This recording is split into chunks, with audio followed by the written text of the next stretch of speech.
दोस्तों, जब भी डायरेक्ट सेलिंग की बात आती है तो लोगों के दिमाग में एक इमेज तैयार होती है कि ये जोड़ने वाला काम है, ये चेन सिस्टम है, या यहाँ पर बड़े बड़े सपने दिखाकर लोगों को बेवकूफ़ बनाया जाता है। और कहीं ना कहीं ये सच भी है, क्योंकि डायरेक्ट सेलिंग एक ऐसी इंडस्ट्री है जहाँ पे हर तरह के लोग आते हैं, अलग अलग जगह से लोग आते हैं। जैसे कि दुकानदार यहाँ पे आते हैं, हाउस वाइफ्स यहाँ पे आती है, स्टूडेंट यहाँ पर आते हैं, सैलरी पर्सन यहाँ पर आते हैं।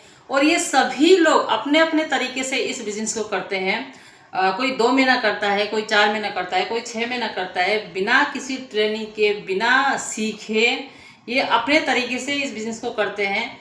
और जब उन्हें रिजल्ट नहीं आता है तो वो 2 लोगों को, 4 लोगों को, 10 लोगों को मार्केट में ये बात फैलाते हैं कि यहाँ पर कुछ होता नहीं है, ये जोड़ने वाला काम है, ये फंसाने वाला काम है, वगैरह वगैरह। मैं पिछले 4 सालों से वेस्टीज़ के साथ जुड़ी हुई हूँ और वेस्टीज़ कंपनी में मैं काम कर रही हूँ।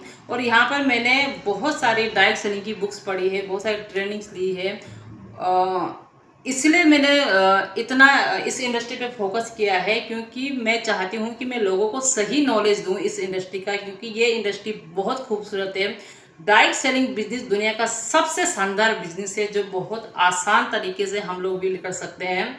और मैं चाहती हूँ कि जो भी डायरेक्ट सेलिंग में आए या जो भी आ चुके हैं, तो उनको एक सही डायरेक्शन मिले, कि वो जब भी डायरेक्ट सेलिंग में आए तो वो उनका एक माइंडसेट क्लियर हो कि ये बिजनेस ऐसा होता है, इस तरीके से इसको बिल्ड होता है।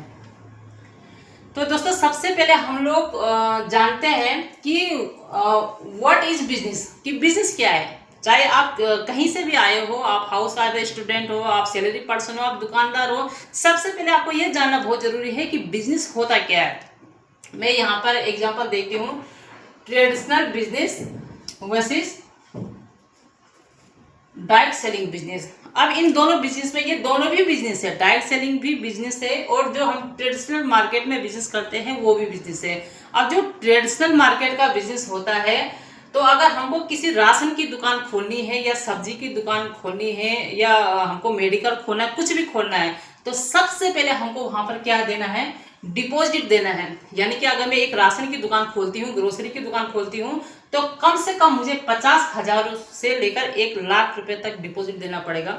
दूसरा, वहां पे हमको हर महीना रेंट देना पड़ता है। अगर हमने एक दुकान खोली है तो वहां का हमको रेंट कम से कम, ज्यादा नहीं तो 15 से 20,000 रुपया हमारा हर महीने का रेंट जाता है।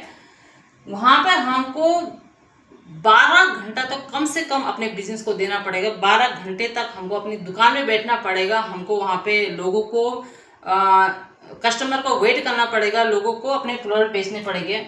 सिस्टम वहां पर